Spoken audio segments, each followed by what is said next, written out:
นะสบายดีกับบรรยากาศที่เพลนๆทุกคนเลยวันนี้ได้มายามบ้านสิไปเบิ่งสวนมันก่อนนี่สิใส่กลับเลยว่าสิมานบ่เพราะว่าสิไปมื้อเช้าบ่มีรถไปถ้ารถอ้ายเพิ่นมาไปเบิ่งสวนแล้วก็สิไปใส่กลับนำนะติดตามนำกันใส่กลับก่อนอุ้ยมาบ่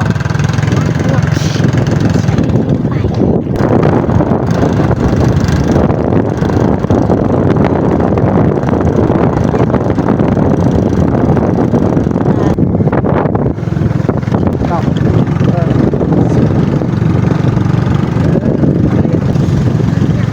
bước xuống mặt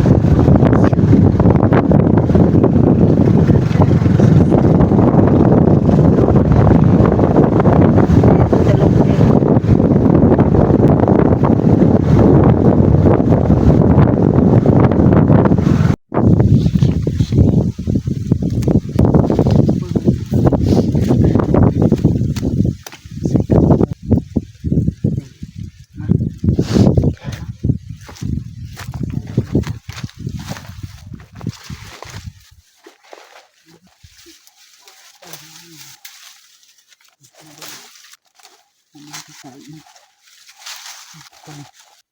hàng ngoài tê quên là mình cặp xây như ăn điềuกัน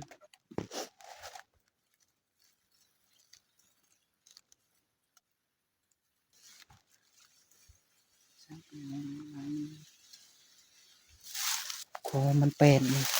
ไม่อยากให้เบาเลยนี่บึ้งโอ้ถูกทางคิงนิ่งแห้งเลยทุกคนพากันเลื่อนไปนะจับกล้องวะจับกล้องทุกคนที่หางของมันนี่ก็ครั้งแรกกันไม่ไปใช้นี่เลยมาแล้วลังหนึ่งนี่เป็นอะไร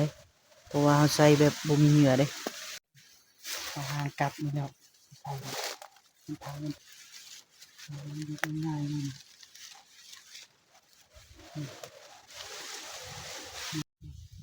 มาเห็นคนน้ำลังที่ถ่ายมาเบิ่งว้ามันใส่โอ้มันใส่มันธรรมดาสำเร็จเสร็จสิ้นกลับก้อนบาทนี่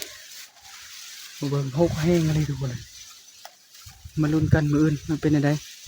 สีมานบ่กับ10 ลังแบบใส่เงื่อภารกิจลุ้นกันต่อ